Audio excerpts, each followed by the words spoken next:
My name is Jake Abdullah. Welcome to the Book of Jake. We have Chrissy Miller here. And who is Chrissy Miller? Well, Chrissy is 52, shockingly 52. And when she walked in, my producer said, you look 30 years old. Proof that age is just a number with, I believe, sub 15% body fat. We'll come back to that. A history of, you've done CrossFit, you've done weight training, you do meal prep, you prioritize fitness, and we explore the journey into lifting and anti-aging. So welcome, Chrissy. Tell us a bit about yourself. Okay, so I am 52 and I have been sort of post-menopausal for about 6 years now. I went to early menopause. I'm a mom. I have 2 kids. I have Kyle and Nova. Yeah. Actually, I have a normal sort of desk job. I do data during, normal hours. But I have been I started my fitness. I was always athletic in school, sporty. But I didn't really take anything too seriously. I gym throughout my pregnancies, but always been interested in food and nutrition. I love to cook. Really fell in love with strength training. I was close to 40, and I'd done strength and trainers and all, but I moved to South Africa when I was about 38, 39. Got introduced to really proper gym training, Western style, and then into CrossFit. And it was quite an eye-opening time for me. I think for me, it was the change in my life. Yeah. Okay, so, you're turning 53 this year. Yeah. You said you started at 40. And in that period of this 12, 13 years, what has changed in your mindset about fitness? Just feeling good. I think women struggle with self-esteem issues, body. Dysmorphia. Yes, always on a diet, always I'm not good enough, I'm not thin enough, And look, we all, including myself, suffered from those issues. When you get into weight training seriously and even to CrossFit, where your strength, how strong you are, how much muscle, how fit you are, what you can do becomes more important than what you do. What you look like. But the thing is, once you concentrate on that part, the physical side just falls into place, Yeah. I think I developed most of my muscle mass actually from my late 30s. And then, of course, now it's sort of reached its comfortable spot, Yeah. Okay, so many women still shy away from weights. Every time I talk to them, I don't want to get too bulky, but they don't understand that. Seriously, you think you can get too bulky just by tossing a few dumbbells around? So help us debunk that myth. Okay, you're absolutely right there. So I get it a lot because I've got a bit more muscle mass than the normal woman. And they'll be like, I want to get strong, but I don't want to get like you. I don't want to get like you. I get that. And, so you take it as it comes. You understand. And I said, look, this doesn't come overnight. Also, that was what I wanted, so I had to work for it. Everything had to be, I had to watch my nutrition, the protein intake. But going heavy does not mean that you're going to develop big muscles. Like number one, we don't have the testosterone that men have. We have a lot and it's really important, but not like men. So how has lifting changed your body confidence and mindset compared to when you were younger? Yeah. It's like, I think it's been primary in changing how I feel about myself.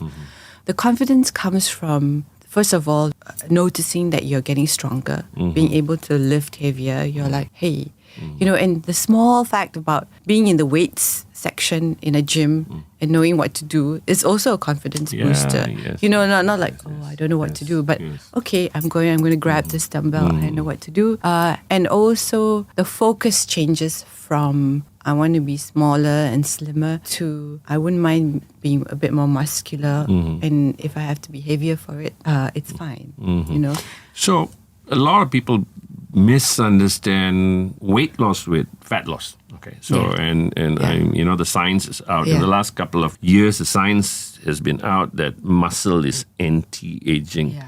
So, I seen you train women, and how do you actually convince them? Surprisingly though, the clients that do train with me, are already educated about this fact, and they want to age well, and longevity is important to them. True.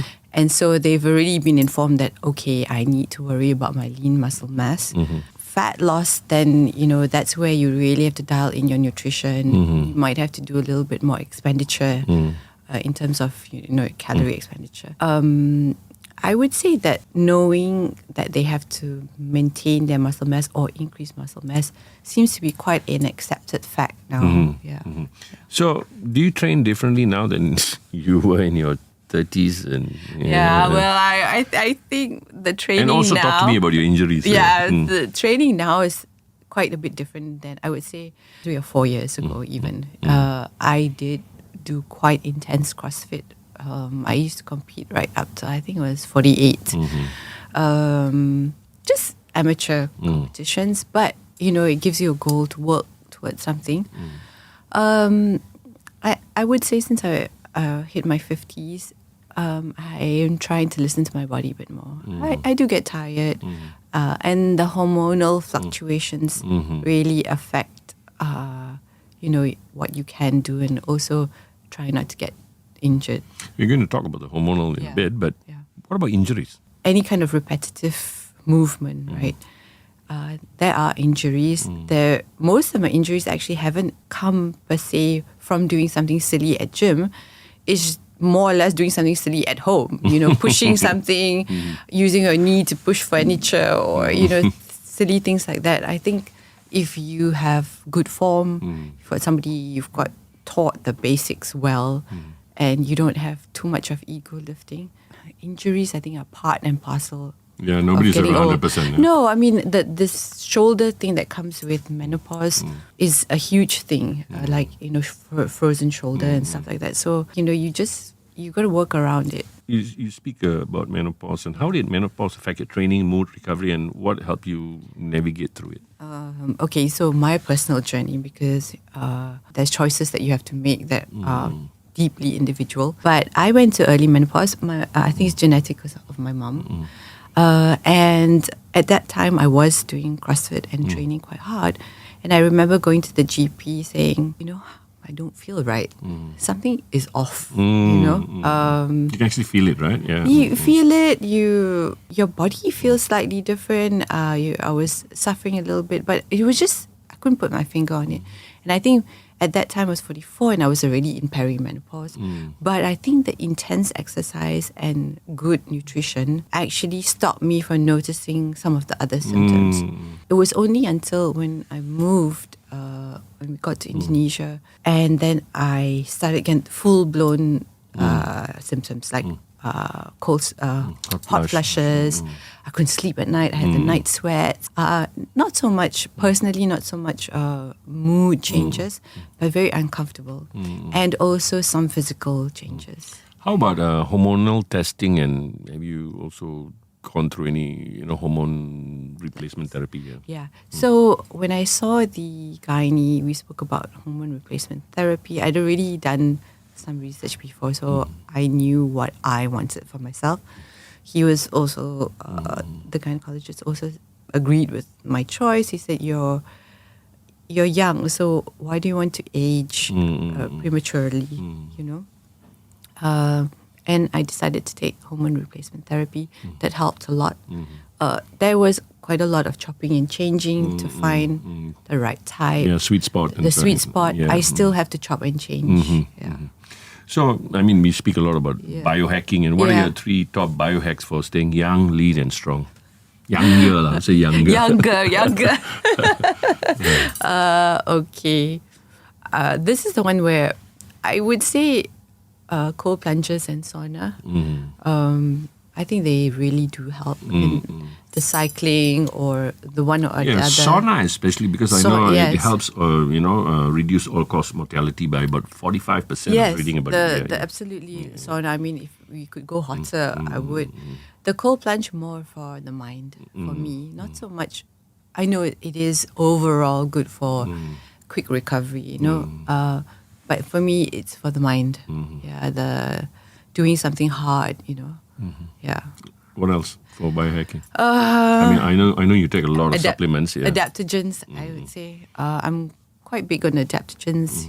I generally also follow Huberman and read, because what he says usually is backed by clinical trials and everything. So things like, I know you take Shilajit, we take lion's mane.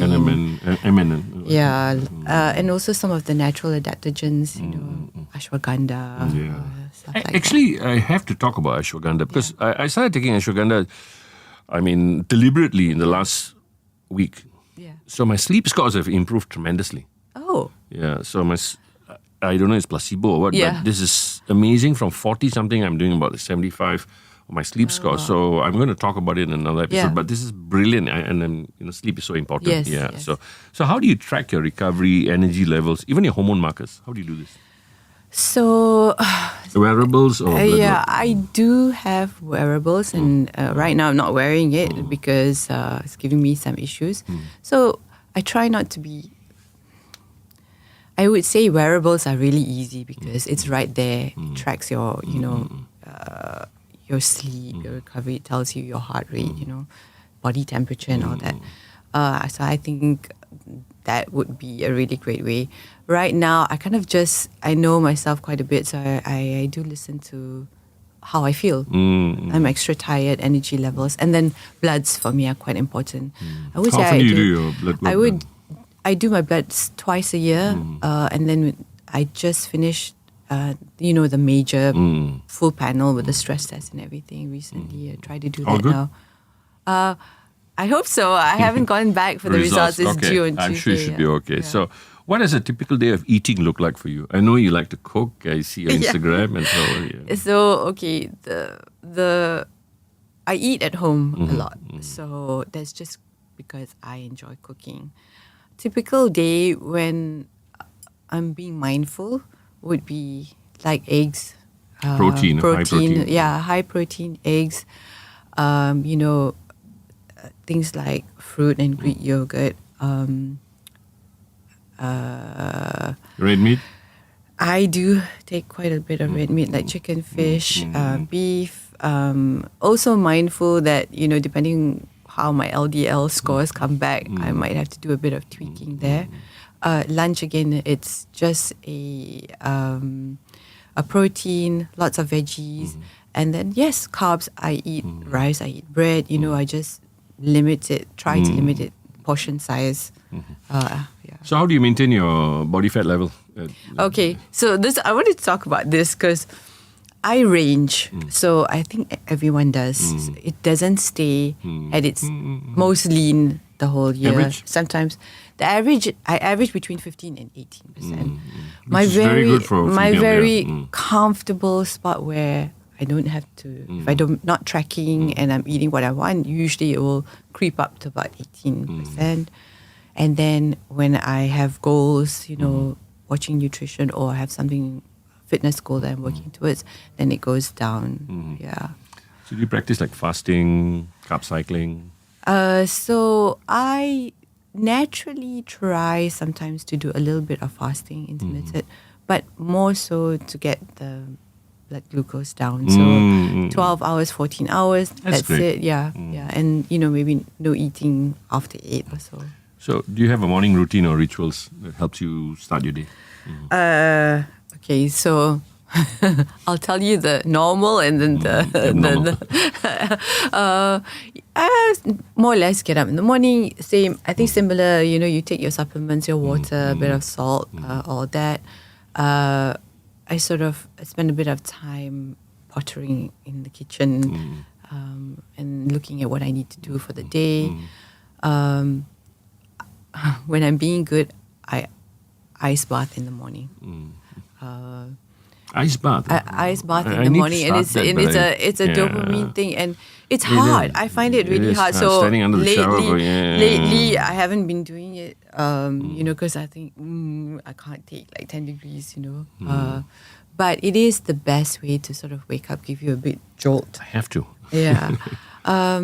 Caffeine. I drink coffee. I have a bit of yerba mate. So that's another thing that I've limited. Yeah. I've limited my coffee that post 12 p.m.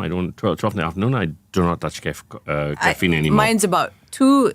Because the half-life is about 6 hours. Yeah, it's a huge disruptor for me. So I used to have like 6 to 8 coffees a day. Now I'm down to 2.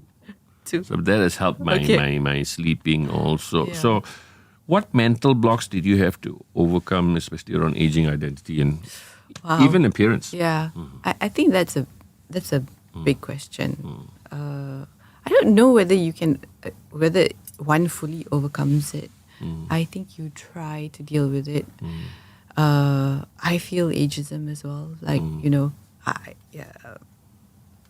I'm sure you feel it as well. I don't feel as though I'm irrelevant, but sometimes in your everyday you notice that It's creeping up, right? yeah, it's creeping up. This thing where you're over 50, it's old. But I still feel as though I have so much more to do. In fact, the urgency to get things done is so much stronger. Because there's only so few years left. So it's like, I need to get all of this done. So great segue. Yeah. What are the biggest myths you hear about aging, especially for women, that you love to bust? That first of all, you can't increase your muscle mass. You can't have a six-pack. You can't be independent or do what you want to do. You just have to sit back and even if you're unhappy with yourself, that's your lot. I think I sort of bring this up because this is related a little bit to menopause. And I've heard this now. I have quite a large group of women friends who are around my age. And many are looking for a menopause specialist because the regular, even OBGYNs, and I'm not saying anything bad. It's just that there hasn't been and it was like, you feel that way. Take this drug. You're putting on weight. Don't worry. Normal. It's normal. It's normal. I'm not sleeping well. There is no help. And what has been expressed, is there a real specialist in this Malaysia? There have been one or two, I think, women doctors that are now sort of that's becoming more in their speciality. But is it taboo to speak about it in general in Malaysia? I think so. Yeah, and also, men, do you know that the myth about how HRT causes cancer, and this has been debunked several times over, about that study. It's still pervasive in our culture, even with the doctors here. HRT. And so many people, friends have been like, don't you want to take HRT? I don't want to put anything that's going to cause cancer. I'm like, but it doesn't. Not only cause cancer, I think it's just lack of information. Because even for males, generally where testosterone levels have plummeted in the last 3 decades, and baselines are not the same anymore. And these days, like 35 and above, men are already struggling with libido and stuff like that. Yeah. But they are so afraid to speak about it. Where there is, you can do a coordinated HRT course with a doctor, but they're so afraid to speak about it. I think men and women should start to delve into that a little bit more. Yeah. So, okay. So if you could speak to your, anyway, you clearly look and feel younger than your age. What's your philosophy of aging and vitality? Wow. First, I have to ask you, when you tell people your age, you go like, what? Right? Generally, I get people are surprised. But I think it's also your demeanor. All right. Your demeanor and how you behave. Because I see a lot of quite young-looking, good-looking women, but perhaps it's just the way they carry themselves, So I do think it's attitude. Okay.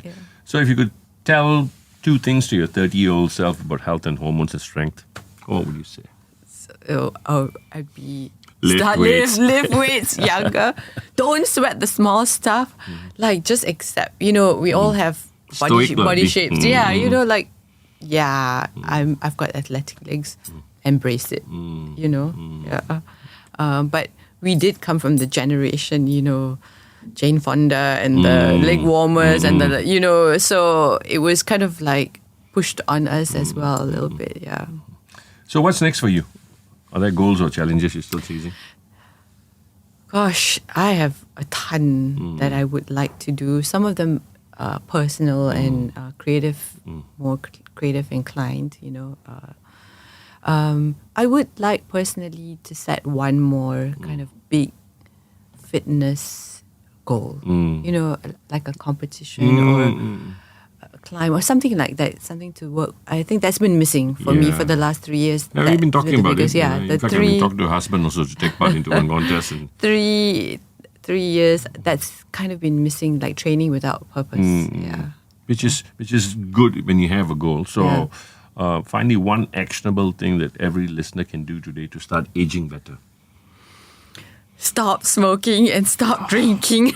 Which is two things that I've quit already more than 15 years. Which is actually really, in fact, vaping, which is now, the stuff is out on vaping also. So I think that's really important. Yeah, and lift heavy. Yeah, lift heavy, right? Lift heavy. Progressively overload. Just lift heavy. Which is also subjective. Lift heavy. So anyway, what is a comfortable rep range that you would do? 8 to 12. 8 to 12. And then when I'm trying to really go heavy, 6. 6. Okay, great. So how can one, reach you or get your services? I know you train, you do food prep, and how does one get you? So my IG is chrissymiller.kl. I just share recipes basically because food's my passion, and my background is in chemistry and nutrition. Oh wow! Yeah, and the strength training, sort of like PT, came incidental in the last few years, and it's still very much a love for me, like food and nutrition. Wellness, longevity through food. Yeah, that's great stuff. Thanks for being on the podcast, Chrissy. Thank you. Amazing at 53 again, like my producer said. What the hell, man? Thank you. Thank you. So you got kids. Finally, is your lifestyle influencing them? Yes, I would say so. My son, we haven't had to drag sort of gym. He's found, he's found his interest, and teenagers, they go through lulls as well, ebb and flow. My youngest, she's 16. She's a bit resistant, but I think it's more mental, but very aware of food, because I think the other day she came back and I thought it made me a little bit happy, because she was like, Mom, she was away for a couple of days. I'm so glad to be home. I need vegetables. I need fiber. She was like, my gut, my body needs fresh. I'm like, okay, good.